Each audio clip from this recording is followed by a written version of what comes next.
লাইনে যখন আমরা হ্যান্ডশেক করি তখন উনি হ্যান্ডশেক বাদ দিয়ে সবাইকে ধরে ধরে ওনার বুকের মধ্যে নিয়ে নিত।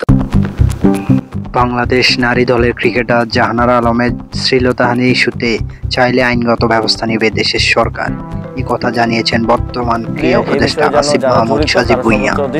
বাংলাদেশের জনপ্রিয় ক্রীড়া সাংবাদিক রিয়াসাত তাজিমকে দেওয়া এক সাক্ষাৎকারে এই তথ্য উঠে আসে। অভিযুক্তের তালিকায় আছেন বিসিবির সাবেক নির্বাচক ও ম্যানেজার মঞ্জুরুল ইসলাম মঞ্জু সহ আরো কয়েকজন। এ ব্যাপারে তদন্ত শুরু করেছে বিসিবি, গড়ে উঠেছে তদন্ত কমিটি। তারা 15 দিনের মধ্যে জমা দেবে রিপোর্ট। এই বিষয়টি নজরে এসেছে ক্রীড়া মন্ত্রণালয়ের, ইতিমধ্যে তারা জাহানারা আলমের সাথে যোগাযোগ করেছেন। জাহানারা আলমকে সব ধরনের আইনি সহায়তা দেওয়ার প্রতিশ্রুতি দিয়েছেন আসিফ মাহমুদ। আসিফ মাহমুদ জানান, আমাদের খেলাধুলা জগতের জন্য এটা হুমকি স্বরূপ। তদন্ত প্রমাণিত হলে উপযুক্ত শাস্তি দেওয়া হবে অভিযুক্তদের। তার সাথে যোগাযোগের চেষ্টা করা হলেও বিসিবি কমিটিরা ব্যর্থ হয়।